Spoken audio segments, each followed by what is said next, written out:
नमस्कार साथियों, स्वागत आपका मेरे YouTube चैनल में। और आज हम बात करने जा रहे हैं स्टॉक वर्सेस म्यूचुअल फंड्स। क्या बेस्ट है आपके लिए? क्योंकि 2026 आने वाला है और नए-नए लोग शेयर मार्केट से जुड़ रहे हैं निरंतर। तो क्या आपके लिए परफॉर्मेंस बढ़िया रहेगी किस फंड्स की और क्या स्टॉक में परफॉर्मेंस बढ़िया रहेगी? तो आज हम कंपैरिजन करेंगे म्यूचुअल फंड्स की इक्विटी से, स्टॉक से। स्टॉक का मतलब किसी कंपनी का सिंगल शेयर, किसी सिंगल कंपनी में पैसा लगा देना।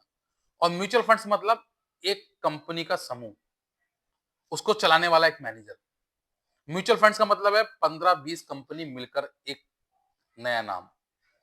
और स्टॉक का मतलब है कोई एक कंपनी पे दांव लगा देना। तो क्या बेस्ट है और किसका परफॉर्मेंस शानदार रहेगा, इस पे हम बात करेंगे। और इस पे आपको विस्तार से बताऊंगा मैं कि क्या आपके लिए बेहतरीन रहेगा 2026 के लिए। नए लोगों को क्या ध्यान देना है और क्या गलती जो नए लोग कर देते हैं वो नहीं करनी है। ये फर्स्ट ऑफ ऑल ये वीडियो सिर्फ बिगिनर के लिए है। जो पुराने लोग मतलब स्टॉक मार्केट में जुड़े हुए हैं काफी समय से, सालों से हैं, ये आज उनके लिए वीडियो नहीं है। उनके लिए कोई मैं आज मैसेज नहीं दूंगा। आज सिर्फ नए लोगों की बात करूंगा, केवल नए लोगों को।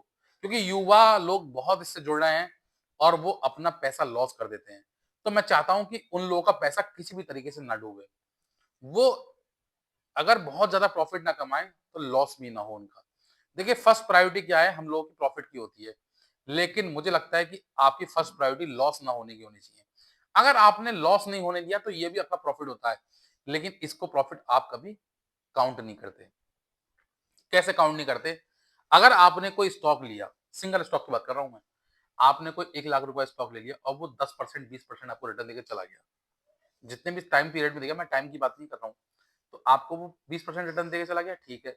अब वही स्टॉक मान लीजिए 1 लाख से 80 हजार पे आ गया, 90 हजार पे आ गया, तो 20% लॉस हो गया उसका। अब बहुत से लोग इसमें क्या करते हैं, स्टॉक को बेच के निकल जाते हैं। 20% लॉस, 10% लॉस बुक कर लेते हैं। ठीक है।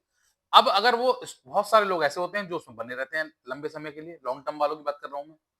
वो लौट के स्टॉक आया था 1 लाख पे, तो इसको आप 20% अपने प्रॉफिट में गिनिए। क्योंकि आपने रिकवर कर लिया, आपने रिकवर कर लिया ना उसको। इसको कोई नहीं गिनता।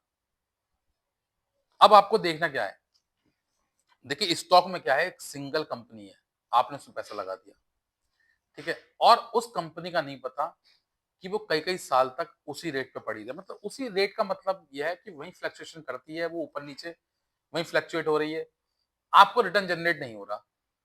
तो ऐसे स्टॉक में पैसा लगा के फायदा क्या है आपको? देखिए, बहुत सारे लोग देखता हूं मैं, कहीं से मार्केट टिप मिल जाती है, हाइप। क्योंकि देखिए, आजकल बता दूं, लोगों का जो इन्वेस्ट करने का तरीका है, किसी का फंडामेंटल चेक नहीं करते नए लोग।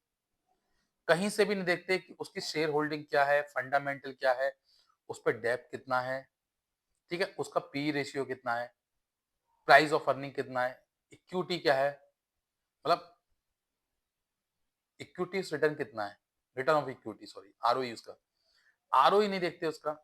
देखिए, ये सब चीजें अगर आप चेक नहीं करेंगे उसका, कंसिस्टेंटली उसका परफॉर्मेंस चेक नहीं करेंगे उसका 4-5 साल का, तो आपको कैसे पता चलेगा कि वो फंडामेंटली मजबूत स्टॉक है? क्योंकि लहर और बयार में तो हर कोई बह लेता है।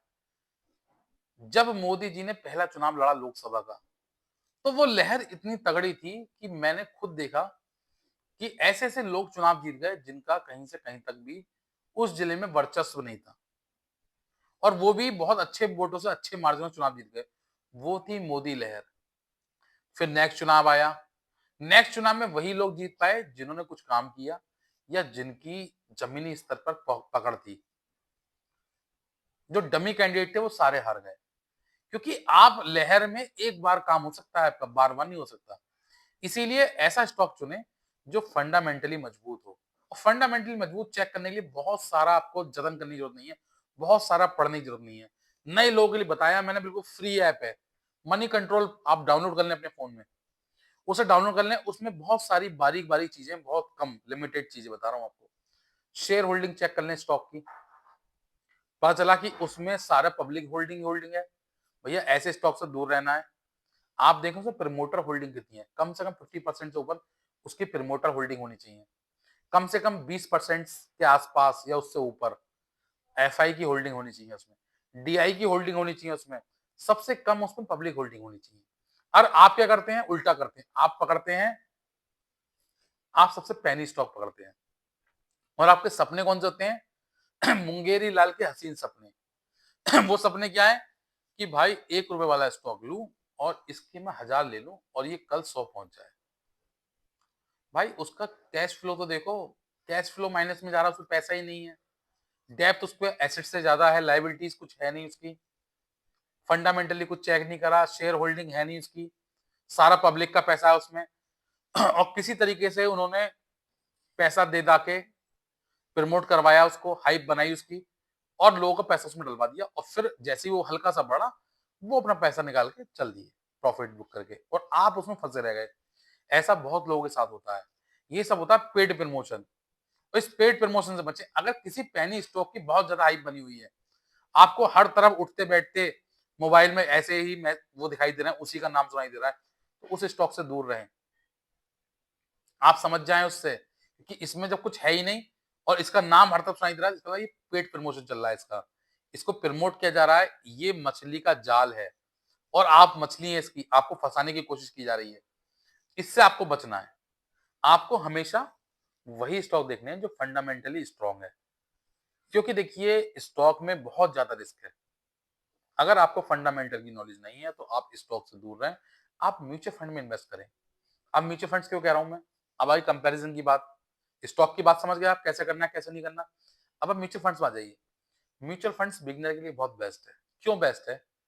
एक तो आपको ज्यादा नॉलेज नहीं है मार्केट की, दूसरी चीज जब म्यूचुअल फंड में इन्वेस्ट कर रहे हैं आप, तो उसके लिए मैनेजर अपॉइंट है जो उन आपके स्टॉक को देख रहा है, किस स्टॉक की एंट्री लेनी है, किसको एग्जिट करना है, किस टाइम पे एंट्री लेनी है और किस टाइम पे एग्जिट करना है। ये मेजर काम है सबसे ज्यादा।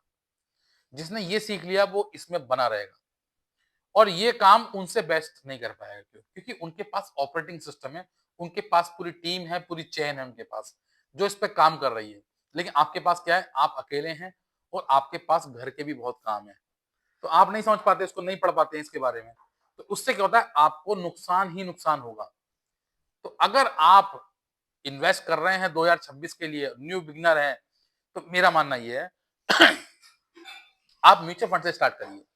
म्यूचुअल फंड में पैसा डालिए। म्यूचुअल फंड में पैसा डालने का क्या फायदा होता है? कि म्यूचुअल फंड से जो है वो अलग अलग सेक्टर के वाइज पैसा जमा होता है उसमें। ठीक है, कुछ माइक्रो कैप पकड़ रखे हैं उन्होंने, कुछ उन्होंने मिड कैप पकड़ रखे हैं, कुछ लार्ज कैप पकड़ रखे हैं। अब आप मान के चलिए, दो चीजें समझाऊंगा मैं आपको। एक तो लार्ज कैप तो ऑलरेडी बढ़िया स्टॉक ढूंढा होगा उन्होंने, मिड कैप भी ठीक होगा। अगर कोई माइक्रो कैप ढूंढा है उसने और उसमें म्यूचुअल फंड्स पैसा लगा रहे हैं, इसका मतलब यह है कि उसकी तरक्की होनी सुनिश्चित है, क्योंकि उसमें ये लोग पैसा लगा रहे हैं। तो क्योंकि देखिए बहुत सारे लोग आजकल एनएससी की वेबसाइट पर जाकर वो स्टॉक ढूंढते हैं जिनमें म्यूचुअल फंड्स पैसा लगा रहे हैं। हम भी ढूंढते हैं, हम भी एनएससी की वेबसाइट देखते हैं, हम भी डाटा वहीं से लेते हैं। तो अगर आप ये देख रहे हैं कि बहुत सारे म्यूचुअल फंड्स में ये वाले स्टॉक पड़े हुए हैं, ये micro company micro cap stock हैं, तो आप भी उसमें पैसा लगा देते हैं। देखिए मैं एक चीज बताऊं, बहुत बढ़िया बात, जिस कंपनी का माइक्रो कैप 1000 करोड़ से कम है उसमें पैसा बिल्कुल ना लगाएं, बिल्कुल ना लगाएं। और देखिए कोशिश करें, अगर आपको और सेफ होना है तो 10,000 करोड़ से ऊपर की कंपनी में पैसा लगाएं। वरना अगर इतना नहीं कर सकते तो 1000 करोड़ से कम की नीचे कंपनी में तो पैसा लगाएं ना, इसके ऊपर की लगाएं। 10 से ऊपर लगाएंगे बेस्ट है आपके लिए, पैसा नहीं डूबेगा। तो ये आप कोशिश करें हमेशा। और यही डिफरेंस है म्यूचुअल फंड्स में और इक्विटी में। इक्विटी मतलब एक कंपनी का भविष्य, म्यूचुअल फंड्स मतलब 20 कंपनी, 10 कंपनी, 15 कंपनी। और किसी एक व्यक्ति का भविष्य खराब हो सकता है, 10 15 20 कंपनियों का भविष्य खराब नहीं हो सकता। 10 15 20 कंपनी की परफॉर्मेंस खराब नहीं हो सकती, क्योंकि वो अलग अलग सेक्टर की हैं, अलग अलग मार्केट कैप की हैं, अलग अलग वेरिएंट में काम करती हैं, अलग अलग फील्ड में काम करती हैं। तो किसी का घटेगा किसी का बढ़ेगा, ओवरऑल मैनेज होकर आपको 15 से 20% रिटर्न मिल ही जाएगा। भाई 15 से 20 ना मिले, 10 से 15 तो मिलेगा आपको, एफडीआरडी से ज्यादा तो मिलेगा। और पचला आपने इक्विटी इन्वेस्ट कर दिया, 2 साल तक स्टॉक वहीं पड़ा रहा, 2 साल तक स्टॉक वहीं पड़ा रहा, तो आपको रिटर्न नहीं मिला, क्या फायदा होगा उसको पैसा डालने का आपका? इससे अच्छा एफडी में डाल देते, आरडी में डाल देते, 7-8% रिटर्न मिल जाता आपको। तो ये चीज आपको समझनी है कि स्टॉक में वही लोग इन्वेस्ट करें जिनको नॉलेज है, जिनको फंडामेंटली नॉलेज है, जिनको फंडामेंटल जिनके क्लियर हैं, जिनको पता है मुझे क्या देख के लेना है। अगर आपको इस चीज की नॉलेज नहीं है तो इक्विटी से दूर रहें, म्यूचुअल फंड में इन्वेस्ट करें, एसआईपी करें, बहुत बेस्ट है आपके लिए।